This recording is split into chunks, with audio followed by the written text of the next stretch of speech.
우리 가운데는 날마다 염려를 하지 아니하는 분은 하나도 없을 것입니다. 우리의 목숨이 얼마나 위험을 받고 있습니까? 위협을 받고 있어요. 우리의 몸이 얼마나 위험에 노출되어 있습니까?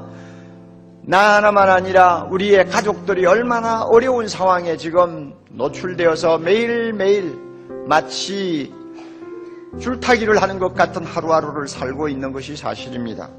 그러니 이런 형편에서 염려하지 않고 산다는 것은 불가능한 정도가 아니라 뭔가 비정상으로 우리에게 느껴지는 것이 사실입니다. 성경에 보면은 위대한 믿음의 인물들이 참 많이 나오지 않습니까? 그렇게 믿음이 좋은데도 염려를 전혀 하지 않고 한 생을 보낸 사람이 거의 없어요.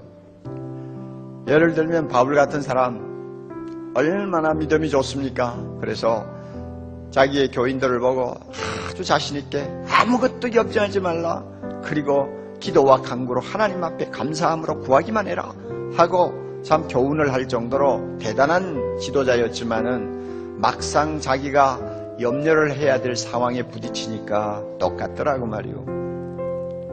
에바브로디도라고 하는 자기의 제자가 자기가 수감되어 있는 로마 감옥에 방문을 왔다가 병이 들었어요. 그래가지고 이거 소망이 없을 정도로 아주 악화되었습니다. 그럴 때 바울이 얼마나 근심을 했던지 나중에 그 에바브로디도가 하나님의 은혜로 쾌유를 받았습니다. 그러자마자 그는 이렇게 고백을 했습니다. 하나님이 에바브로디도를 고쳐주심으로 인해서 내 근심 위에 근심을 면하게 하였도다 그랬어요. 그 말은 나는 근심하고 또 하고 근심하고 또 하고 근심하고 또 했는데 하나님이 나를 불쌍히 여겨서 에바브로디도 고쳐주심으로 근심을 하나하나 덜어주셨다 그 말입니다. 그러니까 아무리 믿음이 좋은 위대한 지도자도 근심에서 완전히 자유하지 못하더라 하는 이야기입니다. 이렇게 볼 때 25절에서 주님이 하시는 말씀이 공감이 잘 안 가요. 그러므로 내가 너희에게 이르노니 목숨을 위하여 무엇을 먹을까 무엇을 입을까, 목숨을 위하여 무엇을 먹을까 무엇을 마실까, 몸을 위하여 무엇을 입을까 염려하지 말라 하시는 그 말씀이 우리에게 금방 와서 닿지를 않아요. 어떻게 염려하지 않고 인생을 삽니까? 하는 오히려 우리의 마음에 반응이 더 큰 소리를 치는 것을 우리가 느끼게 됩니다. 예수님의 말씀을 우리가 쭉 읽어보면 우선 먼저 우리가 발견하는 중요한 교훈이 있습니다. 염려는 안 할수록 좋다는 것입니다. 전혀 안 할 수는 없지만 안 할수록 더 좋다는 거예요. 염려는 해로운 것이기 때문이라고 말씀합니다. 잠언 17장 22절 마음의 근심은 뼈를 썩히느니라. 여러분, 뼈가 썩어 들어가고 뼈가 말라 들어가는 병이면 얼마나 치명적인 것입니까? 바로 우리가 근심을 하고 염려를 하면 그 염려와 근심이 우리를 그렇게 병들게 만든다는 것입니다. 아주 위험한 것입니다.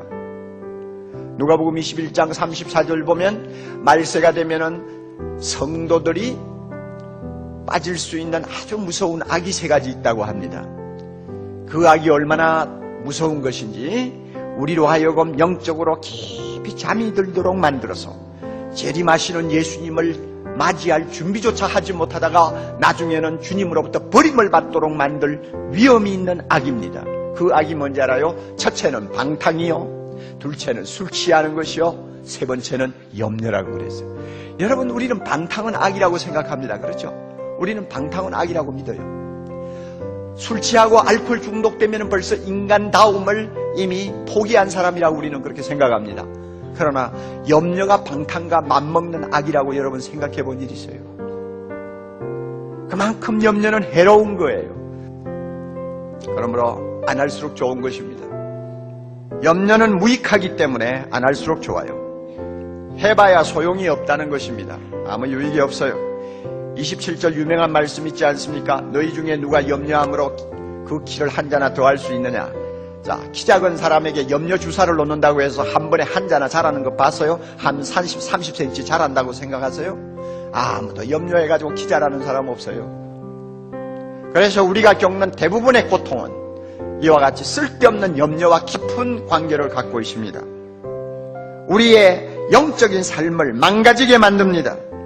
우리 안에서 자유롭게 호흡하시고 우리의 영혼을 날마다 새롭게 창조하시고자 하는 성령의 발목을 잡아버리는 거예요. 그러니까 내가 비참해질 수밖에 없잖아요. 우리가 염려로부터 완전히 등을 돌리지는 못해요. 세상이 너무 험하기 때문에.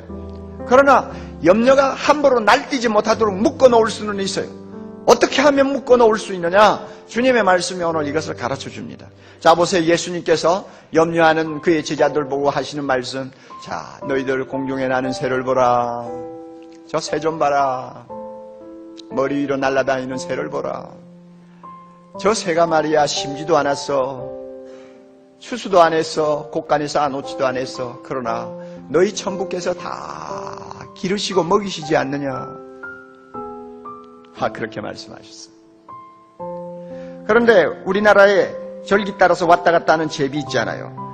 어느 교수가 그 제비를 놓고 연구한 자료를 좀 보니까 그래요.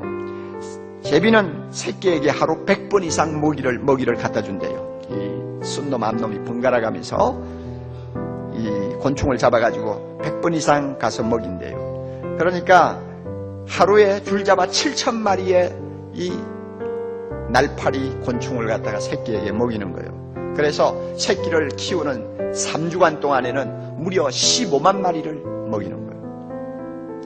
이야, 여러분, 우리 보고 그렇게 제비에게 먹을 것을 주라면 여러분 주겠어요? 그런데 제비가 어디 한두 마리입니까? 하나님이 그 모든 날짐승을 다 먹이고 키우신단 말이에요. 그 전능하시고 부유하신 하나님이 날짐승도 저렇게 먹이고 키우는데 하물며 나일까 보냐? 하물며 우리일까 보냐? 이 믿음 가지라 그 말입니다. 날짐승 먹이시는 하나님, 들판에 있는 풀도 키우시는 하나님, 그것 비해서는 너무너무 중요한 우리를 가만히 그대로 내버려 두지 않으신다는 믿음입니다. 여러분, 우리가 누굽니까? 하나님의 사랑받는 자녀입니다. 우리가 누굽니까? 하나님이 너무 사랑하셔서 우리를 볼 때마다 기쁨을 이기지 못한다고 하십니다. 하나님은 우리를 너무 사랑하십니다. 너무 사랑받는 자녀이기에 우리에게 있는 모든 악과 죄와 모든 범죄를 예수의 십자가로 깨끗이 씻으시고 이제는 죄와 흠이 하나도 없는 거룩한 자기 자녀들처럼 날마다 보시면서 그 머리칼도 다히시고 눈동자같이 지켜주시고 어디를 가나 동행하시고 모든 기도를 귀담아 들으신다고 말씀하셨어요. 얼마나 소중한 존재입니까? 공중의 새도 저렇게 먹이는 하나님이 이렇게 소중한 우리를 그대로 내버려 두시겠어요? 아니다, 그겁니다. 아니다. 절대 그럴 수가 없을 것이다. 하물며 우리일까 보냐 이 믿음 가지면 염려는 힘을 잃어버립니다. 염려가 기어들어와서 나를 괴롭힐 때마다 여러분 창문을 열어 제끼고 나무 위에서 지저귀는 새를 한참 바라보시면서 하나님의 말씀을 회상하세요. 하나님, 저 새를 하나님이 저렇게 먹이고 입히시네요. 자, 하나님, 내가 얼마나 소중한 존재입니까? 나 지금 실직됐어요. 가족들이 딸렸어요. 염려가 그냥 나를 짓밟아 놓으려고 해요. 하나님, 나에게 믿음 주세요. 너희일까 보냐 믿음을 주세요. 믿음을 주세요 하고 기도하세요. 기도하면 하나님이 그 믿음대로 인도해 주신다고 저는 믿습니다. 믿음이 염려를 묶어놓습니다. 예수님은 우리가 염려에서 자유할 수 있고 모든 것을 새롭게 볼 수 있는 세계로 초대하고 계십니다. 그것은 믿음의 세계입니다. 조지 뮬러가 말한 것처럼 믿음의 시작은 염려의 끝이야. 염려의 시작은 믿음의 끝이야. 그러므로 염려하느냐 믿음이 죽는다. 믿음을 가지느냐 염려가 죽는다. 여러분의 믿음으로 염려를 꽁꽁 묶으세요. 그리고 질질 끌고 가세요. 끌고 가서 집에 가서 저 뒤에 있는 창고에다 집어넣어 버리세요. 가두어 버리세요. 자물통 잠가요. 우리에게 이런 담대한 믿음 주셔서 염려가 산더미처럼 쌓여있고 염려 없이는 도무지 하루를 살 수 없는 불안한 세상에 살지만은 염려를 묶어서 끌고 가세요. 그냥 혼자 가지 마세요.